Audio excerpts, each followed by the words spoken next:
সালাম যখন আল্লাহ সুবহানাহু ওয়া তাআলার কাছে যখন দুই হাত উঠাইয়া কান্না করতে করতে যখন দোয়া করেছিল, রব্বানা যালামনা আনফুসানা ওয়া ইন লাম তাগফির লানা ওয়া তারহামনা লানাকুনান্না মিনাল খাসিরিন। সবাই পড়ি, রব্বানা যালামনা أنفسنا وإن لم تغفر لنا وترحمنا لنكونن من الخاسرين।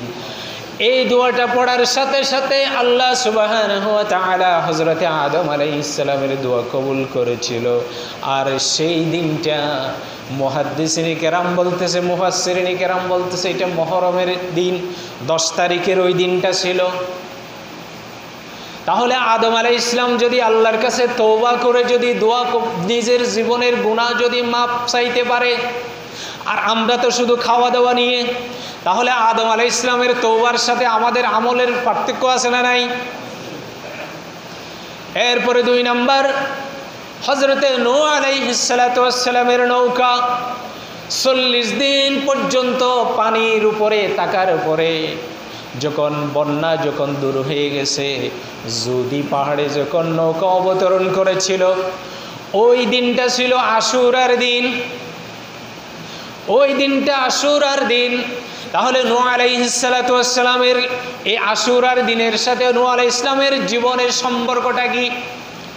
হযরত নূহ আলাইহিস সালাম 950 বছর দাওয়াত দিয়ে মাত্র 40 জন ইমানদার বানাইতে পারছিল। কিন্তু দাওয়াত নূহ আলাইহিস সালামের দাওয়াতের পর্যায়টা এমন ছিল, নিজের স্ত্রী থেকে পর্যন্ত দাওয়াত দিয়ে আনতে পারে নাই। সাম, হাম, ইয়াফাস, কানান ছেলেদের ভিতর থেকে একটা ছেলে ছাড়া আরও 4টা ছেলে নূহ আলাইহিস সালাতু ওয়াস সালামের কাফের ছিল। ওই বন্যার মধ্যে ধ্বংস হয়ে গেছে। যত কুফরি ছিল এই পৃথিবীর সব কিছু আল্লাহ সুবহানাহু ওয়া তাআলা ওই ধ্বংস করে দিয়েছিল। আর এই আশুরার দিনে আবার নতুন করে পৃথিবীতে জাগ্রত করেছিল। সেই জন্য আশুরার দিনটা গুরুত্বপূর্ণ। তাহলে নূহ আলাইহিস সালাতু ওয়াস সালামের নবুয়তের সাথে নূহ আলাইহিস সালামের আশুরার দিনের সাথে আমাদের আশুরার দিনের আমলের কোনো মিল আছে? আছে? আওয়াজ দিয়ে বলেন না আছে? এরপরে সহিহ বুখারীর ভিতরে হাদিস এসেছে, রাসূলুল্লাহ সাল্লাল্লাহু আলাইহি ওয়াসাল্লাম, আমি যে হাদিস আপনাদের সামনে মুসনাদে আহমদের ওখান থেকে পড়েছি, রাসূলুল্লাহ সাল্লাল্লাহু আলাইহি ওয়াসাল্লাম যখন প্রাপ্তবয়স্ক হলেন, মক্কার কাফেরেরা জাহেলি যুগে আশুরার দিন আসলে রোজা রাখত। কাফেরেরা মনে করতে এটা আগে থেকে তাদের পূর্বপুরুষেরা রেখেছে, সেই কারণে তারাও রাখত। রাসূলুল্লাহ সাল্লাল্লাহু আলাইহি ওয়াসাল্লামও বংশ পরক্রমে রোজা রাখলেন। আল্লাহর নবী যখন মদিনাতে গেলেন, মদিনাতে যখন রোজা রাখলেন, আবার দেখতেছে ইহুদিরাও রোজা রাখছে। সহিহ বুখারীর হাদিস, মুসলিমের হাদিস। রাসূলুল্লাহ সাল্লাল্লাহু আলাইহি ওয়াসাল্লাম জিজ্ঞাসা করেছিল, তোমরা কেন রোজা রাখতেছো?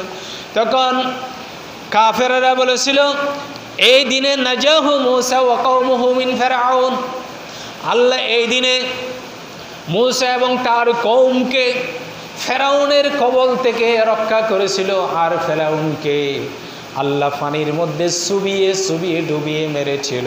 আর এই কারণে শুকরিয়া স্বরূপ ইহুদিরা আশুরার 10ম দিনে রোজা রাখে। তখন রাসূল সাল্লাল্লাহু আলাইহি ওয়াসাল্লাম বলেছে, মুসলমানদেরকে তোমরাও রাখো, 2টা রাখো। আল্লাহর নবী বলেছে, তোমাদের ইহুদিদের চাইতে মূসার সাথে আমার সম্পর্ক বেশি, সুতরাং আমরা মূসার সাথে বেশি হকদার, সে কারণে আমরা তোমাদের চাইতে বেশি রাখবো। এজন্য আল্লাহর নবী বলেছে, আহতাসিবু আলাল্লাহি ইয়াউমা আশুরা, যদি কেউ আশুরার দিনে রোজা রাখে, ইউকাফিরাস সানাতাল্লাতি ক্বাবারা, আল্লাহর নবী বলেছে তার অতীত জীবনের সব গুনাহ আল্লাহ সুবহানাহু ওয়া তাআলা আশুরার ওই রোজার বদৌলতে মাফ করে দেয়। বলি আলহামদুলিল্লাহ। তাহলে মূসা আলাইহিস সালাতু ওয়াস সালামের নবুয়তের জীবনের সাথে আশুরার দিনের সম্পর্ক। মূসা আলাইহিস সালাম ওই রোজাটাকে কোনো কোনো বর্ণনায় এসেছে ফরজ করে নিয়েছেন আল্লাহর কাছে শুকরিয়া স্বরূপ। যেহেতু ফেরাউন এমন একটা জালেম ছিল, পৃথিবীর ইতিহাসে যত বড় বড় জালেম পৃথিবীতে এসেছিলেন এর ভিতরে ফেরাউন জঘন্যতম জালেম ছিল, জঘন্যতম হত্যাকারী ছিল। সেই ফেরাউনকে ডুবিয়ে মারার কারণে আর মূসা আলাইহিস সালাম এবং তার কওমকে আল্লাহ নাজাত দেওয়ার কারণে, তার মানে এখানে হক প্রতিষ্ঠিত হয়েছে, বাতিলকে একেবারে উৎখাত করা হয়েছে পৃথিবীর বুক থেকে। আশুরা হচ্ছে সেই শিক্ষা দিয়েছে। তাহলে আশুরা আমাদেরকে কি শিক্ষা দেয়? আর আশুরার আমল আমাদের কাছে কি? মূসা আলাইহিস সালামের নবীদের উম্মতের ভিতরে শিক্ষা কীরকম ছিল আর আমাদের শিক্ষাটা কি? এভাবে করে আরও অনেক শিক্ষা আছে। হযরত ইয়াকুব আলাইহিস সালাতু ওয়াস সালাম যখন প্রায় 40 বৎসর কান্না করতে করতে যখন চোখ অন্ধ হয়ে গিয়েছিল এবং হযরত ইউসুফ আলাইহিস সালাতু ওয়াস সালামকে যখন ভাইয়েরা কূপে নিক্ষেপ করেছিল এই আশুরার দিনে, ছোট অবস্থায় একটা ছোট শিশু কূপের মধ্যে নিক্ষেপ করেছিল, তাহলে এই কূপের ভিতরে রক্ষা করেছে কে? আওয়াজ দিয়ে বলেন না কে? আল্লাহ রক্ষা করেছে। এবং এই আশুরার দিনে যখন মিশর থেকে যখন কেনানে যখন হযরত ইউসুফ আলাইহিস সালাম যখন নিজের বাবার কাছে যখন জুব্বা পাঠালেন, জুব্বাটা যখন চোখের মধ্যে যখন মসেহ করলেন, আল্লাহ সুবহানাহু ওয়া তাআলা যে 40 বছর কান্না করতে করতে একেবারে চোখ অন্ধ হয়ে গেছে, সেই চোখ আবার এই আশুরার দিনে আল্লাহ সুবহানাহু ওয়া তাআলা আবার ফিরিয়ে দিয়েছিলেন। বলি আলহামদুলিল্লাহ। এটা ছিল আশুরার দিন। তাহলে ইয়াকুব আলাইহিস সালাম কেন কান্না করেছে? আর ইউসুফ আলাইহিস সালামকে ভাইয়েরা কূপের মধ্যে কেন নিক্ষেপ করেছে? হত্যা করার জন্য। কারণ ভাইয়েরা বুঝেছিল, ভাইয়েরা মনে করেছিল যে নবুয়ত এবং ইউসুফ আমাদের উপরে প্রাধান্য পাবে, ইউসুফ আমাদের উপরে নেতৃত্ব দিবে, আমাদেরকে ইউসুফকে সেজদা করতে হবে। রাআইতু আহাদা আশারা কাওকাবান, এই যে স্বপ্নের মধ্যে দেখেছিল 11টি তারকা এবং চন্দ্র সূর্য। 11টি তারকা হচ্ছে 11 ভাই, ইউসুফ আলাইহিস সালামের ভাই ছিল 11, অর্থাৎ ইয়াকুব আলাইহিস সালামের সন্তান ছিল 13 জন, একটা মেয়ে ছিল আর 12টা ছেলে ছিল। ওই 11 ভাইয়ের সিজদা আর চন্দ্র সূর্য হচ্ছে মা বাবা। তাহলে আল্লাহ সুবহানাহু ওয়া তাআলা কোরআনুল কারীমের ভিতরে এগুলো নোট করেছে কেন? আর কোরআনের এই যে তাফসীরের ব্যাখ্যাতে মুফাসসিরিন কেরাম এটা এনেছে যে যেদিন ইয়াকুব আলাইহিস সালাম চোখের দৃষ্টি ফিরে পেয়েছে সেটা হচ্ছে আশুরার দিন। আর ইউসুফ আলাইহিস সালামকে কূপে নিক্ষেপ করেছিল আশুরার দিন। তাহলে ইউসুফ আলাইহিস সালাম এবং ইয়াকুব আলাইহিস সালামের জীবনের সাথে তারা তো এই যে এত ঘটনা ঘটে গেল, আদম আলাইহিস সালাম হাওয়া আলাইহিস সালাম দোয়া কবুল হয়েছে এই জন্য কি ভালো করে রান্না করে খাইছে? কথা বলেন না। ভালো করে রান্না করে খাইছে, ফাতিহা দুরুজ দিয়ে খাইছে? খাই না। নূহ আলাইহিস সালাম যে পাহাড় থেকে 40 দিন পরে পাহাড়ের উপরে আনলাম, বন্যা দূর হয়ে গেছে, চাইলে আমরা একটু ভালো মতো খাওয়া দাওয়া করি, ওনারা খাইছে? কই? ইতিহাসে তো এগুলো নাই, কোথাও নাই, কোনো রেফারেন্স দেওয়া যাবে না। ইয়াকুব আলাইহিস সালাম 40 বছর কান্না করতে করতে যখন চোখ অন্ধ হয়ে গেছে, চোখ যখন আবার ফিরে পেয়েছে, তাহলে একটু খাওয়া দাওয়া করি, মজা করে খাইছে? ইউসুফ আলাইহিস সালামকে যখন আমারে যে ফাটকুয়া থেকে বের করেছিল, ফেলে দিয়েছিল, তাহলে যে আমি যে বাঁচতে পারছি ফাটকুয়া থেকে, ওই যে কূপের ওখান থেকে যে আল্লাহ বাঁচাইছে ওই দিনে, তাহলে আমি একটু খাওয়া দাওয়া করি, মজা করি। খাইছে ওনারা? আছে এগুলা? তা রাসূলুল্লাহ সাল্লাল্লাহু আলাইহি ওয়াসাল্লামের সাহাবীদের ভিতরেও তো এই আমলটা নাই। অর্থাৎ বরঞ্চ না খেয়ে রোজা রেখে প্রশংসা করেছে কার? উপবাস থেকে, নিজেকে খাওয়া দাওয়া থেকে দূরে রেখে কার প্রশংসা করেছে? রাসূল সাল্লাল্লাহু আলাইহি ওয়াসাল্লাম শিক্ষা দিয়েছে এটা, আর আমরা আছি খাওয়া দিয়ে, শিক্ষা এটাই পাইছি। সর্বশেষ যে আশুরার দিন, ইতিহাসের এই ঘটনাগুলো কেন ঘটেছে এবং কারবালার প্রান্তরে যে হৃদয় বিদারক মর্মান্তিক যে ঘটনা ঘটেছে, ইমাম হুসাইন রাদিয়াল্লাহু তাআলা আনহুর শাহাদাতের মাধ্যমে সপরিবারে, সেই শাহাদাতের সেটা কেন হয়েছে, কেন জীবন দিতে হয়েছে?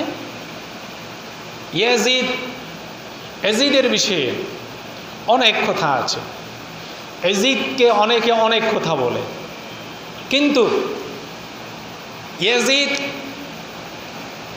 ইতিহাসের পাতায়, ইয়াজিদ যদিও ইমাম হুসাইন রাদিয়াল্লাহু তাআলা আনহুকে হত্যার নির্দেশ দেয় নাই, শুধু বলেছে হুসাইনকে বাধা দাও যেন কুফাতে আসতে না পারে, কিন্তু ইয়াজিদের সৈন্যরা যেটা করেছে, যে অন্যায় করেছে, সেই বিচার ইয়াজিদ করে নাই, সেজন্য ইয়াজিদ অপরাধী। তার মানে বিচার না করা মানে সে সেটার সমর্থক। সে কারণে ইয়াজিদকে উলামায়ে কেরামেরা ইয়াজিদকে ইতিহাসের পাতায় একজন সন্ত্রাসী হিসেবে, হত্যাকারী হিসেবে চিহ্নিত করেছে। ইয়াজিদ মদিনাতে আক্রমণ করে শত শত সাহাবায়ে কেরামকে হত্যা করেছে, শুধু কিসের জন্য? ক্ষমতার জন্য। কিসের জন্য? কথা বলেন না, কিসের জন্য? ক্ষমতার জন্য, ক্ষমতা টিকিয়ে রাখার জন্য। অথচ ইয়াজিদকে ক্ষমতায় বসানোর জন্য শত শত সাহাবায়ে কেরাম পরামর্শ দিয়েছে। আমির মুআবিয়া রাদিয়াল্লাহু তাআলা আনহুর কাছে পরামর্শ দিয়েছে। হ্যাঁ, শত শত সাহাবীদের পরামর্শ ছিল, ইয়াজিদকে দিয়েছে। এটা তো পরামর্শ দিয়েছে এই কারণে যে আমাদের দেশে যেমন চেয়ারম্যান অথবা না হলে এমপি বা প্রধানমন্ত্রী, উনি যদি বলে যে আপনি তো, উনি যে বলে যে আমি তো মারা যাব, আমি তো অসুস্থ, আমার পরে দায়িত্বটা কার কাছে দেব, তোমাদের সাথে পরামর্শ করি, তো ওখানে তো সাটুকার থাকে, আছে না? না এরকম থাকে না যে আপনার ছেলেরে দেন, যদি কোনো ছেলে থাকে, এরকম দেয় কি দেয় না? এখনও তো দেয়। আমরা পরিবারতন্ত্র। তো সেই হিসাবে আমির মুআবিয়া রাদিয়াল্লাহু তাআলা আনহুর পক্ষে, ওনার পক্ষে যে সমস্ত সাহাবীদের ভিতরে, তাবিঈনদের ভিতরে বড় বড় জ্ঞানী গুণী ব্যক্তি, ওনারা পরামর্শ দিয়েছে, হ্যাঁ আপনার ছেলেরে দেন। কিন্তু দিয়েছে বিদায়, কিন্তু সে চেয়ারে বসার পরে তার খোলস পরিবর্তন হয়ে গেছে, তার ভিতরে যা আছে সব প্রকাশ পেয়ে গেছে। অথচ ইমাম হুসাইন রাদিয়াল্লাহু তাআলা আনহু দুইটা শর্ত দিয়েছিল, আমি হয় মদিনায় ফেরত যাই, আর না হলে ইয়াজিদের কাছে আমাকে নিয়েছিল, আমি তার সাথে কথা বলবো, আর কোনো কথা না, আমি তোমাদের সাথে যুদ্ধ করতে আসি নাই।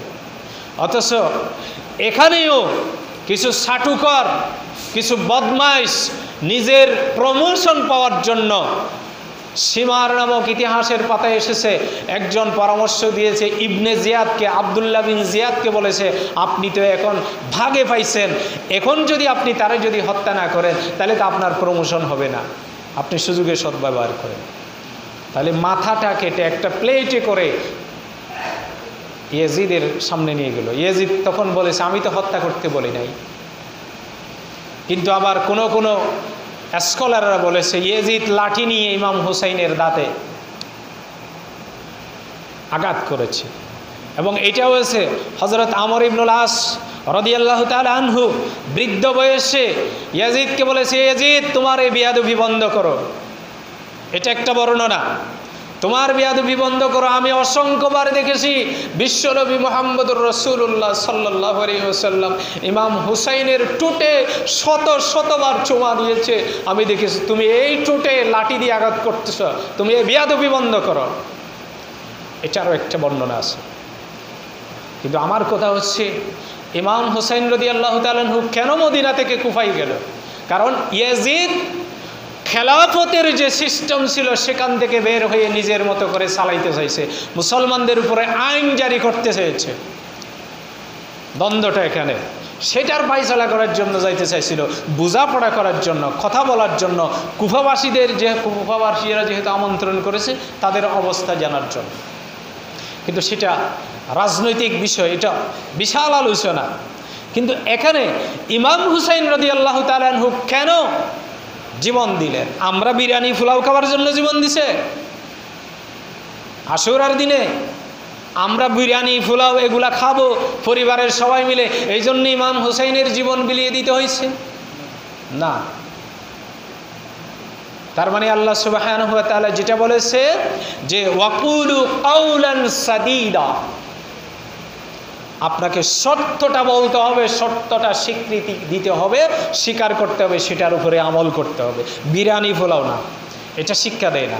মহরম মাসে যত ঘটনা ঘটেছে, যা কিছু হয়েছে ইতিহাসের পাতায়, হাদিসের পাতায়, কোরআনের ভিতরে, ওখান থেকে আমরা যে শিক্ষা পাই আমাদের আমলের সাথে কোনো সম্পর্ক নাই, এ খাওয়া দাওয়ার সাথে কোনো সম্পর্ক নাই।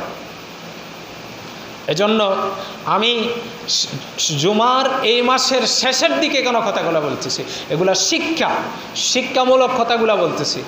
আগামী বছর থেকে আগামী বছরের শুরুর দিকে প্রথম জুমাতে কথাগুলো আবার বলবো, রিপিট করবো আবার। শিক্ষাটা এই জন্য বলতেছি, শিক্ষা নিতে হয় যে কোনো ঘটনা ঘটার পরে। আপনি লাভ হয়েছেন, ওখান থেকে নেন শিক্ষা। ক্ষতি করছেন, লস হয়েছে, ওখান থেকে নেন শিক্ষা, আবার ঘুরে দাঁড়ান।